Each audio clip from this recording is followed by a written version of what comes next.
Eh bien salut à tous et à toutes, c'est Fornetro. Aujourd'hui on se retrouve dans un tout nouveau test de jeu. Aujourd'hui on va parler de Yu-Gi-Oh! Duel Links. Lors de la vidéo FAQ, je vous avais annoncé que j'allais réaliser une vidéo test sur ce jeu car il m'avait vraiment plu et donc c'est aujourd'hui que je vous la propose. Ainsi le jeu est disponible à la fois sur iOS et Android, donc sur l'App Store et sur le Play Store, vous le retrouverez gratuitement et il pèse 184 mégas. Pour y jouer sur iOS, il vous faudra au minimum l'iOS 8 ainsi que n'importe quel iPhone, iPod Touch ou iPad.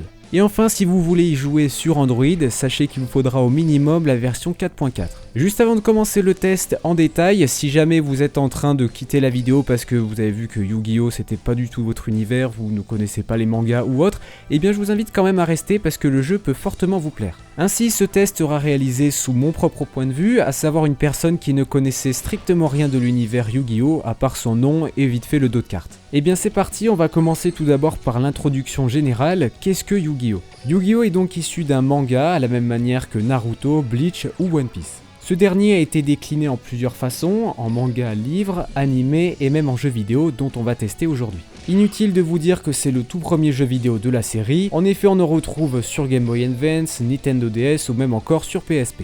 L'univers de Yu-Gi-Oh! Est basé sur un jeu de cartes, un petit peu à la même manière que Hearthstone. D'ailleurs, petite parenthèse pour les personnes qui n'ont jamais joué à Hearthstone de leur vie, Yu-Gi-Oh! Est donc basé sur le même système, à savoir un jeu de cartes extrêmement poussé, ainsi on y retrouve énormément de cartes, énormément de combos, de possibilités et même de synergies. Voilà pour l'introduction globale, maintenant on va parler un peu plus du jeu en lui-même, donc à savoir Yu-Gi-Oh! Duel Links. Comme je l'ai précisé au début de cette vidéo, il n'est pas forcément nécessaire de connaître par cœur ou même un petit peu l'univers Yu-Gi-Oh! Pour y jouer. Ainsi, la toute première fois qu'on lance le jeu, on nous propose un petit choix multiple via sorte de pop-up. Le jeu va donc nous laisser choisir notre expérience dans cet univers, en passant donc par des réponses très simples, si par exemple vous avez déjà regardé l'animé, si vous avez déjà regardé des mangas ou même joué à un jeu par exemple. En fonction de votre réponse, le jeu va s'adapter et vous proposer un tutoriel adéquat. Passé l'introduction, on va maintenant parler plus en profondeur du gameplay. Ainsi, ce dernier est similaire au jeu de cartes original, cependant ils ont simplifié les choses en y appliquant le format Speed Duel. Ce format officiel permet donc d'alléger le jeu et de le rendre beaucoup plus accessible. Alors qu'est-ce qu'il apporte ce changement? Eh bien pour les connaisseurs, vous allez avoir une seule main phase au lieu de deux. La limite maximale des monstres que l'on pourra poser sur le terrain a été également abaissée en passant de 5 à 3. Quand on construira un deck, on pourra mettre moins de cartes que le format habituel. Et enfin pour conclure, vos points de vie passent de 8000 à 4000. Voilà pour les spécifications du mode Speed Duel. Maintenant, si vous n'avez rien compris parce que vous n'avez jamais joué à un jeu Yu-Gi-Oh!, eh bien je vous propose de voir ensemble les règles de façon simplifiée. Comme tout jeu de cartes qui se respecte, vous allez devoir créer un deck. C'est donc un regroupement de cartes que vous allez définir vous-même. Ainsi, vous allez voir qu'il existe énormément de cartes. Je ne vais pas toutes les citer, bien entendu, il en existe énormément, plus de 700 à l'heure actuelle. Ainsi, en analysant toutes ces cartes, vous allez pouvoir vous rendre compte qu'il existe plusieurs synergies et plusieurs combos qui sont réalisables. Gardez toujours à l'esprit que Yu-Gi-Oh! Est un jeu de stratégie. Ainsi, mieux votre deck est construit, plus vous avez des chances de victoire. À cela, ajoutez tout de même une certaine réflexion de votre part, histoire d'être placé dans les meilleurs. Une fois votre deck construit et la partie commencée, vous allez tirer au sort la personne qui va commencer. Une fois votre tour, vous allez arriver dans une phase qu'on appelle la main phase. Dans cette phase, vous allez pouvoir interagir avec le plateau de jeu en y plaçant astucieusement vos cartes pièges, magie ou monstres. A noter que si c'est vous qui commencez la partie, vous ne pourrez poser ou invoquer qu'un seul monstre. Une fois le positionnement terminé, vous allez pouvoir soit passer votre tour si vous êtes premier à jouer, ou alors entrer directement dans la battle phase. Comme son nom l'indique, cette phase permet d'attaquer tout ce que vous voulez, à savoir soit les monstres ennemis ou soit directement l'adversaire en lui-même. Pour espérer vaincre un monstre adverse, il faut vérifier que son attaque n'est pas supérieure à la vôtre. Si c'est le cas, vous pourrez y aller. Le jeu fera ensuite une différence, par exemple si votre monstre est à 1450 et que le sien est à 1400, alors deux choses vont se passer. Déjà la toute première, c'est que le monstre ennemi va être immédiatement détruit, et puis enfin une petite différence va se calculer entre les 1400 et 1450, donc vous l'aurez compris 50 points, et cette différence va s'appliquer automatiquement au point de vie du héros adverse et donc le faire descendre de 50 points. Vous pourrez donc facilement en déduire que pour achever l'adversaire en face, il faudra descendre ses points de vie de 4000 à 0 PV. Alors voilà pour la façon basique de jouer au jeu, cependant il existe des stratégies et des combinaisons totalement incalculables. En effet, vous allez voir des decks de polymérisation, des decks rituels, des decks toon, etc. Vous allez voir qu'il y en a énormément. Le mieux étant bien entendu de découvrir tout ça par vous-même. Parlons maintenant des modes de jeu qui sont disponibles dans ce dernier. Alors on y retrouve le premier qui permet de jouer bien entendu contre des joueurs du monde entier. Alors ça peut être des personnes totalement au hasard, vous lancez une recherche, vous allez tomber sur quelqu'un complètement aléatoirement, ou alors vous avez également la possibilité d'ajouer directement des amis pour pouvoir jouer avec eux.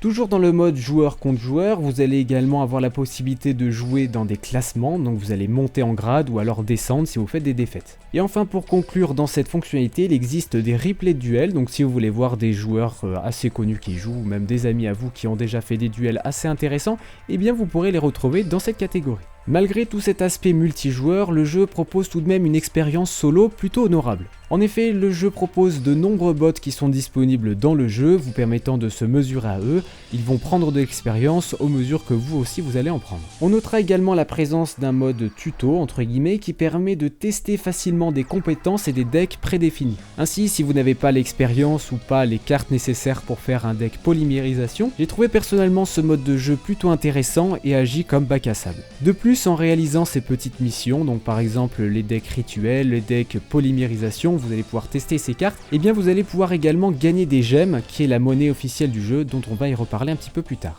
Parlons maintenant du mode de progression qui est vraiment extrêmement bien huilé. À chaque fois que vous allez gagner ou perdre des duels, vous allez gagner de l'expérience. Cette expérience va permettre de faire monter en niveau votre personnage et ainsi gagner de multiples récompenses. Ça passe par des simples gemmes, des orbes ou alors des cartes spécifiques au personnage. A savoir que de très nombreux personnages sont disponibles dans le jeu, et donc comme vous l'aurez compris, vous pourrez monter de façon complètement parallèle certains personnages. Par exemple, vous montez le premier personnage qui est Yami Yugi au niveau 7, et puis ça vous saoule un petit peu, vous pouvez recommencer avec Saito Keba pour débloquer ses propres cartes et le monter au niveau 14, etc.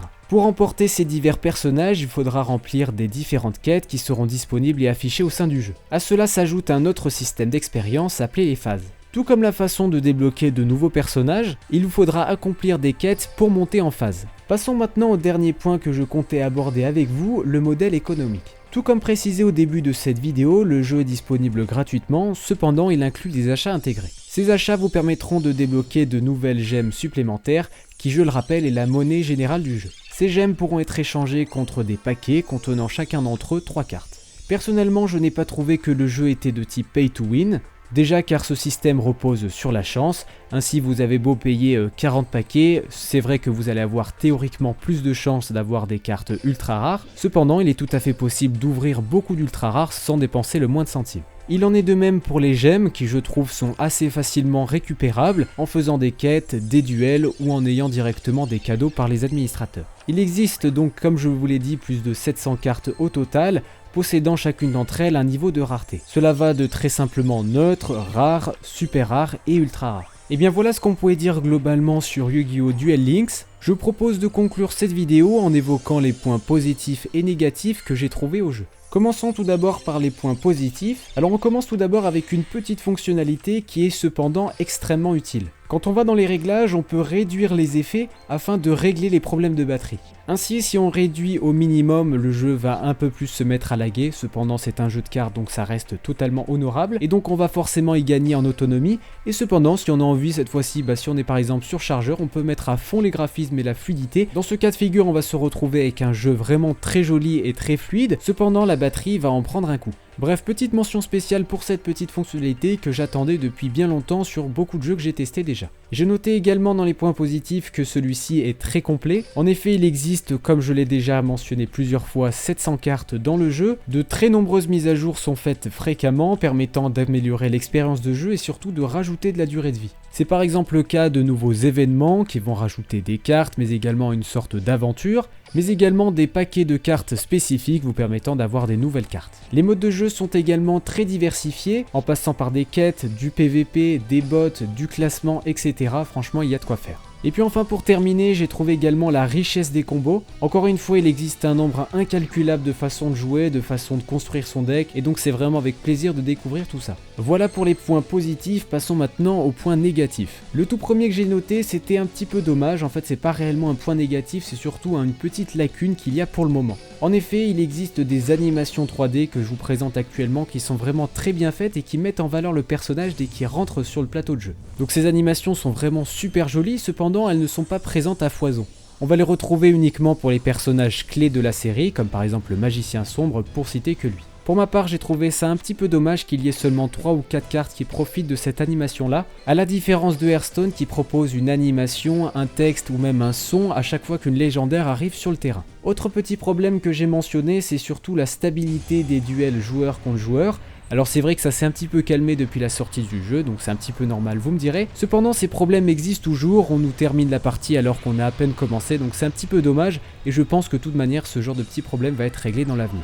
Dernier point négatif que j'ai listé, c'est le fait qu'on ne puisse pas jouer via iCloud. Alors qu'est-ce que ça veut dire ça? Très simplement, c'est qu'on ne peut pas démarrer une partie sur l'iPhone et la continuer sur l'iPad, on est obligé de linker au moins un des appareils. Alors là vous allez me dire oui mais tout le monde n'a pas un iPhone, un iPad, je suis d'accord avec vous, c'est vrai, cependant j'ai trouvé ça un petit peu dommage car beaucoup de jeux le proposent, donc une sauvegarde mutuelle, c'est-à-dire que vous commencez votre partie sur l'iPad et vous pouvez tout de suite la continuer sur votre iPhone, et bien là ça n'est pas du tout le cas, vous êtes donc obligé d'avoir un appareil fixe pour pouvoir jouer à ce jeu. Et pire encore, si vous restaurez par mégarde votre iPhone sans y appliquer une sauvegarde, et bien vous perdez tout simplement toute votre progression et il est impossible de la récupérer. Il faudra donc penser à aller dans le jeu, faire la migration depuis ce dernier, qui est une méthode où on va récupérer un mot de passe généré aléatoirement, afin de faire cette transition vers un nouvel appareil.